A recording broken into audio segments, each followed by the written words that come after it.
Cinema Shogun here, and ladies and gentlemen, we need to talk.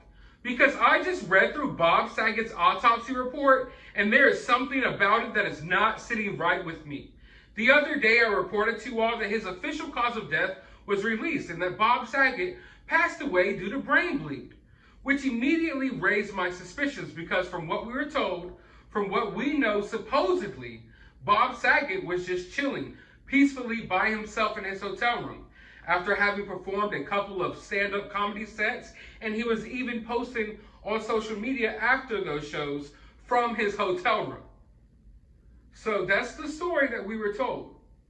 So it was odd to me that this guy died from brain bleed.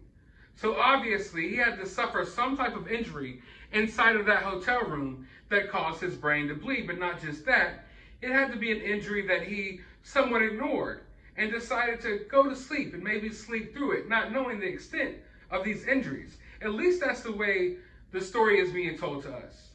That he possibly slipped in the shower, tripped somewhere in his room, hit his head, didn't realize it was that bad, and went to sleep. But listen, I've read through this autopsy report, and the extent of Bob Saget's injuries are absolutely alarming.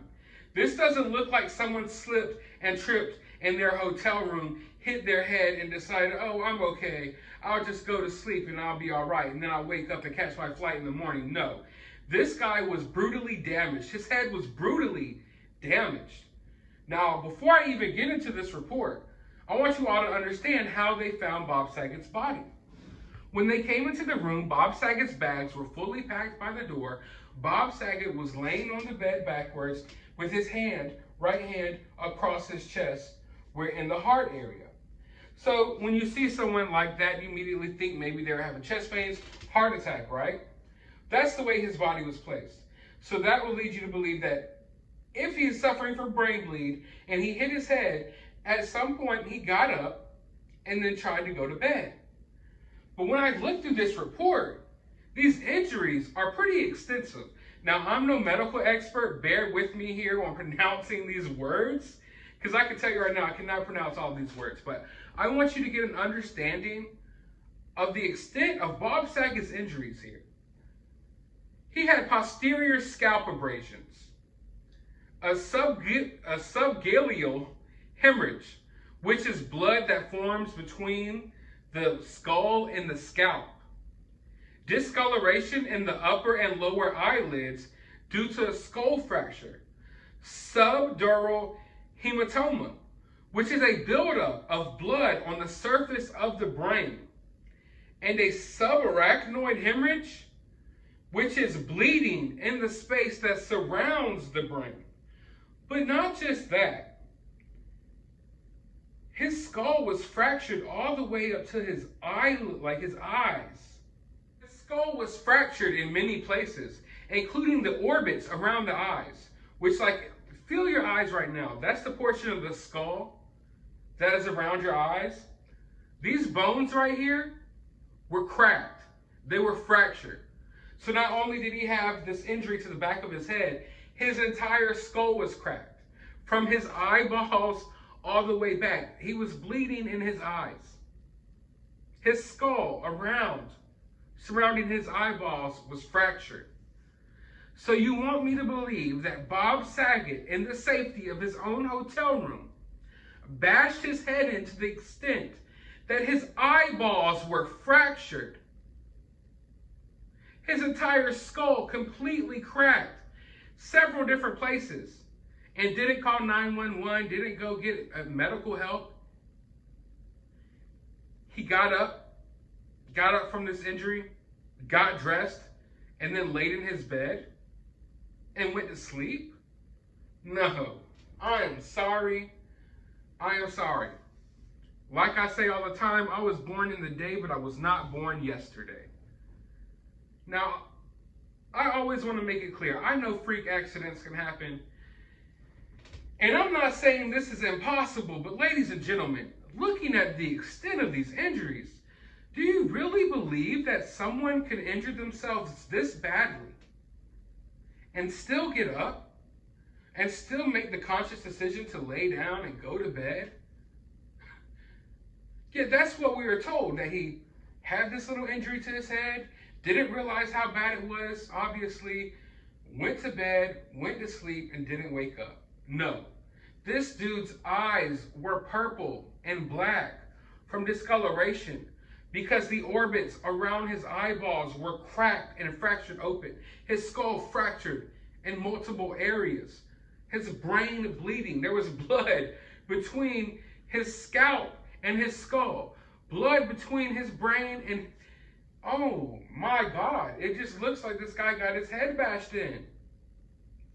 Yet they say there was no foul play involved. And I want you all to understand. The toxicology report came back. There was no drugs. There was no alcohol. He wasn't inebriated and hit himself in the head and then passed out on the bed. This is a totally sober Bob Saget, a totally sober grown man, smashed his head in his own hotel room to the extent that his eyeballs are damn near popping out of his head, but decided to go to sleep instead of calling 911. And to throw on top of all of that, the autopsy report also says that he has COVID despite being jabbed. So I guess there goes that. It just absolutely blows my mind. Did Bob Saget know something he wasn't supposed to know? Is there someone out there that felt the need to take out Bob Saget? It happens. Especially in Hollywood, especially with these rich elites. There's a lot of people out there that want to keep certain secrets. I don't want to start any theories here. I don't want to go too far off the rails. But I'm just finding it hard to believe that Bob Saget managed to injure himself this badly in his hotel room. To the point that his eye sockets are cracked and fractured. Yet there's no investigation into it. They're expecting no foul play. They just want everyone to just, hey, okay, Bob Saget fell and hit his head in the shower, thought he was okay and died later. No, man. This looks pretty brutal. But hey, it is what it is. Maybe, just maybe, Bob Saget fractured his skull in 40 different places and fractured his eyelids open and cracked his skull open to the point that he has fractures going from his eyeballs to the back of his head in his own hotel room, and decided to just shrug it off and sleep on it because that's Bob Saget. And he could do that because he's a legend. Whatever, folks. I guess we're just supposed to believe this. I guess we have no choice but to believe it because, hey, who are we to say anything about it? I just thought that I would bring this information to you all because we got the cause of death the other day. A lot of us took it at face value and ran with it. I even took it at face value and ran with it. And then today, I got a wild hair up my ass and like, hey, let me just go look through this autopsy report. Because the more I even thought back to like the cause of death about Bob Saget and when I made my first video, it's just the curiosity was eating at me. And when I went and checked, sure enough, it looked shady as shit. But I want to know your thoughts about this down in the comments below. While you're down there, hit that thumbs up button, hit that subscribe button, ring that notification bell. If you would like to support the channel, I have my CashApp in the description of this video. And as always, try not to end up like Bob Saget.